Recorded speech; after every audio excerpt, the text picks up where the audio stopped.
One of the difficult aspects of reading Finnegans Wake is grasping characters. Oftentimes, Joyce can make this difficult because he blends the distinction between character and style and plot, such that you can tell a character, for example, from certain linguistic leftovers, such as seeing the letters HCE or ALP in certain passages. That will actually hint to you who the subject of the passage is, and in fact, maybe who is the narrator or writer of that passage. And this can make it really difficult to get a grasp on who the characters are in Finnegans Wake. I would like here to do a two-part series on HCE and ALP, Humphrey Chimpton Earwicker and Anna Livia Plurabelle, respectively, to discuss some of their key and strange aspects of their characters. Namely, for HCE, I want to focus on the sexual innuendos, the notion of the phallus that is tied up in his character. And for ALP, I would like to look at her role as nurturer and nature, and the way that a lot of the pretty passages can be found when she is under discussion. But in this lecture, I would like to focus on the different ways in which we see innuendos slipping into the dream language of Finnegans Wake. And in fact, Finnegans Wake is a dream language. Joyce says as much.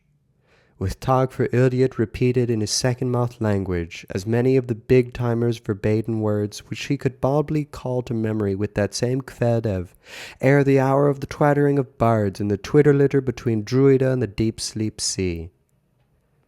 So we're seeing every aspect of the text ramified into a second-mouth language, in which verbatim words are getting shifted into various colors of meaning.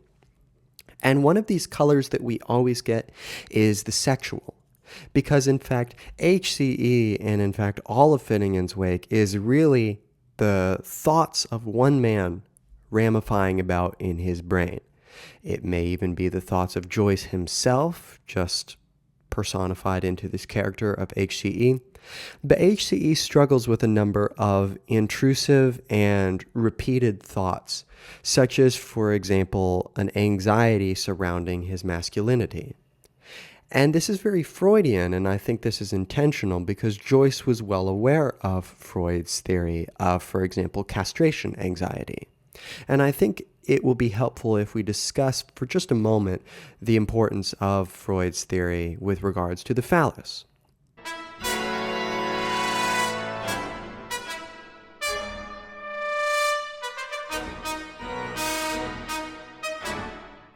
Now, for Freud, he was trying to discover the way that a self gets built up over time, gets filtered through the familial unit, and the way that that unit takes desire and sort of chisels it down into a man or a woman.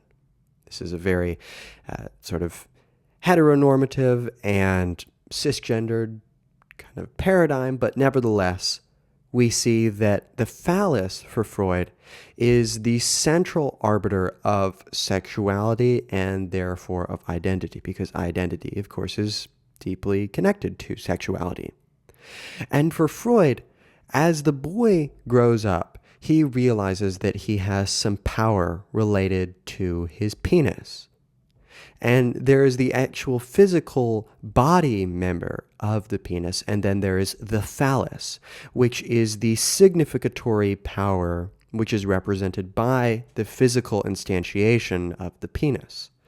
And this bestows power, of course, because it allows one to inseminate a female and thereby continue on your lineage.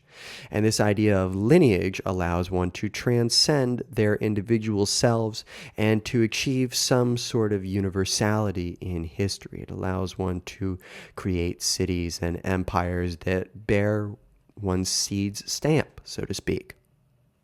As such, the phallus takes on a significant amount of influence in the development of sexuality and identity for Freud, and the phallus brings with it certain anxieties. For the boy, this is castration anxiety, the fear that he might lose his phallus, and this becomes compounded when in fact the boy realizes that there are others namely females who do not have the phallus.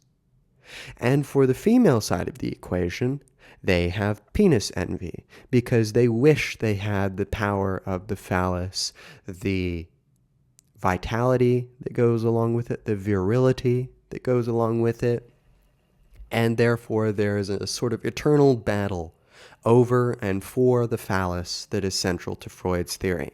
And I think just because Joyce was growing up in a time where Freudianism was very popular, a lot of these complexes that came along with Freud's theory seep into the text of Finnegans Wake. And in fact, we constantly see the sexual libido pushing its way into the text, often creating these super giant innuendos.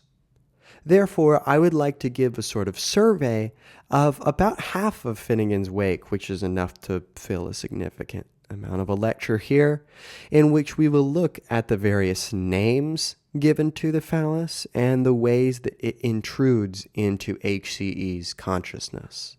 As an introductory passage, I think this one is helpful just because of the size of its innuendo. I'll break it down in detail after I read it thoroughly, but I want you to just kind of open up that dirty side of your mind and keep it open for the remainder of this lecture, as it should come in handy. And there, oft after, jaunty jogging on an Irish vis-a-vis, in steadily with shoulder to shoulder, Jehu will tell to a Christianer, saint to sage, and Humphrey out of that fallen rise, while Daisy winks at her pinker sister among the tussocks, and the couple between the shafts mocks the couple on the car. And as your who may look like how on the houther side of his big beltry your tears enclose your nose and paradigm may re-rise in Aaron. Follow we up his whip vindictive. Thurstons, lo bebold, la arboro, la petruso, the Augustan peace betoldum oaks, the monolith rising stark from the moonlit pine barren, and all fortitudinous ejaculous rowed noisy tenuacity. The angulous hour with ditchers bent upon their farm utensils, the soft belling of the fallow deers, Doramus Ganwain, advertising their milky approach as midnight was striking the hours. Letitate, and how brightly the great tribune outed the shark-skin smoke-wallet. Imitation. From his frock, kippers and by Joshua, he tips on a topping swank cheroot. None of your swellish side, coit the reverse, and how manfally he says, pluck the pluck and leckin' for lookin'. He was to just pluggy well suck that brown boyo, my son, and spend the whole half hour in Havana. Wow, right? I mean, Joyce's linguistic complexity really comes out here. But we should keep an eye out, for example, anytime we're seeing reference to rising, to swords, to trees, to pens. All of these are ways of obliquely talking about the phallus. And for example, we see re-rise in Aaron. We see peace betautum oaks, the monolith rising stark from the moonlit pine barren. Ejaculous may be ejaculation, and a tenacity in which it continues to come back. The soft bellow of the fallow deers may in fact be the milky ejaculate building up, right? Because it says the milky approach as midnight was striking the hours. And one thing that Joyce really wants to try to do in Finnegans Wake is learn to praise sexuality, learn to praise the self in a similar way to Walt Whitman, for example, in Leaves of Grass, talking about I celebrate myself, I loaf, just being content with being present in the midst of literature and amidst the body and all the complications that come with being in a body you may not be happy with. Therefore, we get an uplifting of sexuality that goes along with the uplifting of the male member. Blessed be the bones, the razi, the power of his sword, his manslayer's gun-wielder protended toward the overgrown lead pencil, which was soon, monumentally at least, to rise as Molliv Dog Dillon to be his mausoleum. right? So here the phallus becomes a mausoleum, a house that one can almost live within. It is an overgrown lead pencil, and yet we are told, "Blessed be the bones." Now, one of the funny messages that can be gained from Finnegans Wake is that, in fact, literature itself can be seen as a nocturnal emission, because since Joyce wants to highlight the importance of dreams and nocturnal emissions happen throughout the night, therefore Joyce wants to really blend these categories together between the sexual and the literary. Speaking of the case-hardened testes, that when and where that knife of knives the tree-partied ambush was laid, roughly spouting round half-hours twixt dusk and dawn, by water hoses melior-opaque time, near stop and think, high chief ever virens, and only obfall tree in all the land. Here, ever virens, the virility and also the environs of the unconscious, spout out as if a nocturnal emission from case-hardened testes. And in fact, these case-hardened testes are often equated to stones, to the obstinate matter lying within us that waits to be rolled and moved by the feminine. Joyce draws on a lot of mythology in Finnegans Wake, and one of the important mythologies to keep in mind is Old Norse mythology, which has the concept of Yggdrasil, the tree which holds up creation, really. It holds up the heavens, and it holds down hell, and it keeps Midgard and all the various realms going as they should be. Therefore, Yggdrasil represents a sense of groundedness, but also a vitality, which is really stressed by Joyce when he links the concept of wood, of Yggdrasil, and therefore trees, with the concept of the word, saying, "Toties testes quoties questies. The war is in words, and the wood is the world. Maply me, willowy we, hickory he, and you yourselves. How for him chippereth ever each bird, from gold on glory to glowworm gleam. We were low quacks, did we not taciturn? Elsewhere they are here no concern of the Guinnesses, but only the ruining of the rain has heard. A stout poor porterial, cracklings cricked, a human pest cycling, pissed, and recycling, past, about the sledgy streets. Here he was, pussed again.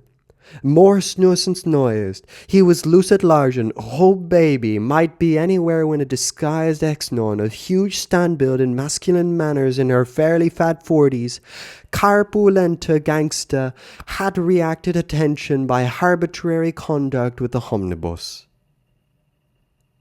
Here he makes very explicit that the war is in words, and the wood is the world. The wood is the world is Yggdrasil. How for him chippereth every bird is HCE. And we see the vitality of nature, all the little cracklings and sounds made, pissed, past, pussed. Oh baby, it's as if we just get excited reading this passage. Now, this passage is perhaps the most complex innuendo in all of Finnegans Wake, in which HCE's penis is dripping with liquid, with ejaculate, that transforms from the biblical serpent in Genesis to a phallic sword and a mythical wyvern. It's a real trip to read. But their bright little contemporaries notwithstanding, on the morrowing morn of the suicidal murder of the unrescued expatriate, as slike as a snake comes slide went down that oak tree onto the Duke of Beavers. You may have seen some liquid amber exude exotic from a balsam poplar at parting a lax limestone. Rode and cried a bias magnifica, not noble fir.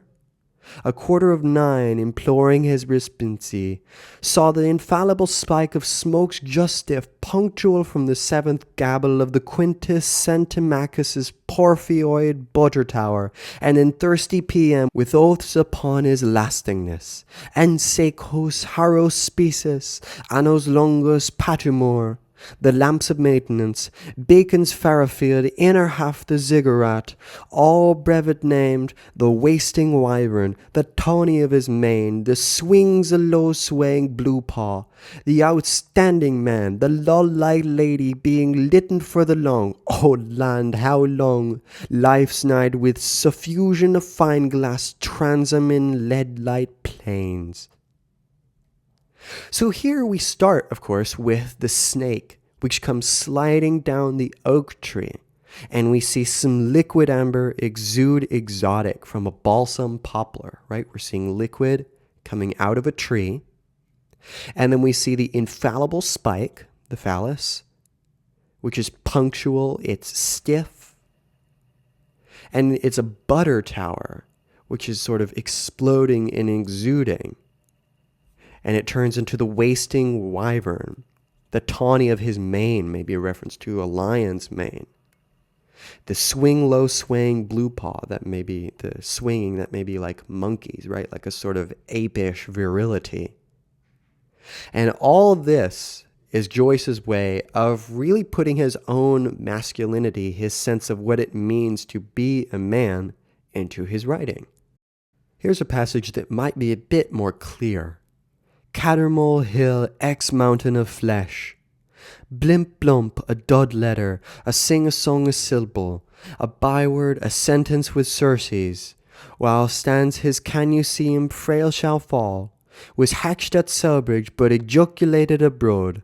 As it gan in the beginning, so wound up a battle of boss, variously catalogued, regularly regrouped, a bush boy's holiday, a quacker's mating, a wench's sandbath, the same homohetherish check-in losag as when holly eye early blew ye, real detonation, but false report.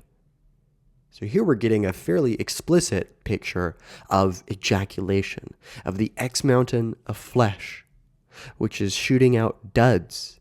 It is ejaculated abroad. It is regrouped, and now it is detonating, but it's a false report, again, giving credence to that concept of the word as nocturnal emission. A fairly apt description of Finnegans Wake might be one from Joyce's own words, an ejaculation from the garden of the soul. Isn't that a nice way of putting it? And the real specter over Finnegans Wake is the possibility of sexual intimacy. There are various failed sexual encounters throughout Finnegans Wake, and the book slowly rises in tension throughout, to the point where we finally get to a successful sexual encounter later in the book. But here we get an early sense in which HCE has a softie, while ALP tempts him with the opening between her legs. The little passador I go you before, so, and you're at my apron stage. Shies him, Tovey? Must forget there is an audience. I've been lost, angel. Cuddle, ye divil ye. It's our toot-a-toot. Hear, hear, sensation. Let them their whole 4 courtships. Let them big bowel in his boozer's 11 makes 12 territorials. The old sot's hole that wants wide streets to commission their noisance in. Right, so this old sot's hole that wants wide streets to commission their noisance. Here, the phallus is like the intruder onto the stage, which brings noise, which is nonsense, but can become meaningful through an encounter, just as, in fact, this is a temptation towards an encounter sexually. And I think this really connects to the concept that Finnegans Wake is a temptation to encounter our own unconscious and the limits of language, and to acknowledge that typical linguistic prescriptivism is a way of preventing us from seeing associations where they may be. That Finnegans Wake is a temptation in a very visceral kind of way to go beyond that which is linguistically taboo, just as HCE is trying to go beyond what is sexually taboo. In another phallic instance, we see it referred to as his father's sword, his lancia spezzata, that between his legs. It is Brag's spear. This makes me think of Notung from Wagner's Der Ring. It also makes me think of Gram, which is the sword, which is the equivalent of Notung in the Norse mythology, and it makes me think of the notion of the phallus in general, because the phallus is deeply related to the father and his authority in Freudian psychoanalysis. So the idea that what is between one's legs is in a sense one's father's sword gives the sense that one's sexual identity is dependent upon the family unit, as indeed it is through the Oedipus complex in Freudian psychoanalysis. In a more positive instance, the phallus is called arbor vitae, that being life tree, which may make one think of Yggdrasil once again. Now, of course, sexuality is not all liberating, and Joyce understands this, calling it at one point a man-root of all evil. This could in fact be the self, the phallus, this thing which brings with it all sorts of neuroses and complications and contradictions to be worked out through one's life. And we bring this with us under our legs, in our heads, in our bodies. All of these objective facts of existence that we must tarry with, just as in fact in Norse mythology we must tarry with Yggdrasil, with this rootedness of nature which transcends the individual and gives one a sense of purpose in this mythology. Here's another passage echoing that theme of the word and the text as nocturnal emission.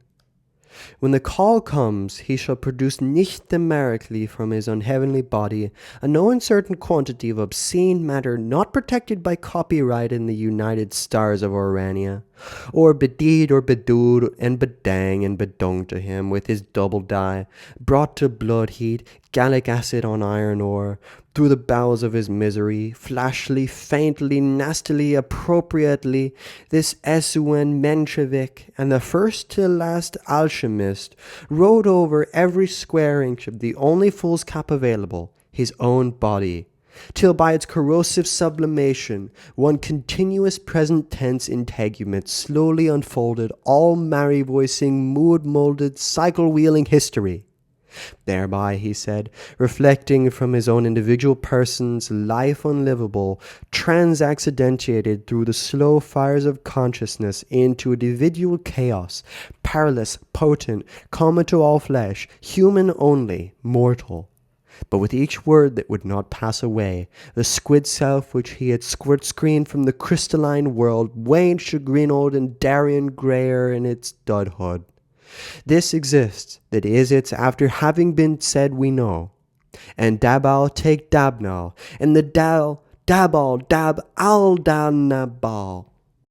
The tempo of this passage is so interesting because we begin nicht numerically, nicht being the German for night, in this unheavenly body in which a stake is being made with one's own body, with the obscene matter that is slipping out, and it's slowly rising in tempo and increasing in its alliterative capacity to the point where it's almost as if we're spurting out ejaculate at the end, right? We're getting these very short syllables, and I tried to accentuate it in my reading, but hopefully you can see it on the page too.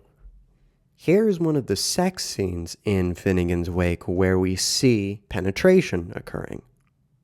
The Alexandrian captive conquest, Ethna Prettyplume, hochly spate, him her first lap, her his first pow, for ditcher for plower till delta's two-port, while this glow world's lump is gloaming off, and hand in hand will grow.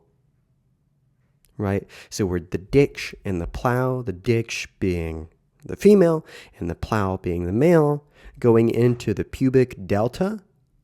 And this glow world's lump is in his hand, and it is growing as an erection. To end out this lecture with a laugh, here's a passage in which HCE, possibly when he was younger, but maybe even when he's an adult, is caught masturbating. Burn a face, shiply after, shoply after, at an angle of lag let flow, brabble, brabble, and brabble, and so hostily, heavy-sighed breathing came up with them, and check me Joel shot the three tailors, butting back to mile herring, bump as beam and butt end, roller and rider after the deluve's own deluge, the season samped as skibber breezed in, tripping, dripping through the sheets in the wind, the tights of his trunks as tickle to tackle, and his rubberlunky truss rehorsing the puffed skirts of his overhaul. He left his stick up in his hand to show them none ill feeling. What how for all appendices it had a mushroom on it, while he faced them front to back, then parasols round, quite taken aback, exclaiming, "How cool's Evie Brawley?" This is a funny instance in which this deluge of dripping ejaculate is coming out of him, and it's getting on his sheets and whatnot. And he leaves his stick up, his erect penis, in his hand, and it had a mushroom on it, which could be just the very erect tip of the penis, or it could be a condom. And he gets caught, and he parasails around, taken aback, and exclaims, "How cool's Evie Brawley?" That being said, that's it for this lecture. I hope it's been somewhat entertaining and given you an idea of the sexual character of Finnegans Wake, as I think it's an important facet to this text. You can check out any of my other lectures I've done on postmodernism, German idealism, gender theory, post-colonial studies, and other literature. I also have a channel membership if you'd like to join for $5 a month and gain access to, among other things, a private philosophy Zoom, which you can tailor to your needs. I also have Super Thanks available if you'd just like to give a one-time donation to the channel, because it helps me out so much, takes some of the pressure off making content, but no pressure. That's it for this lecture, and I will see you in another one.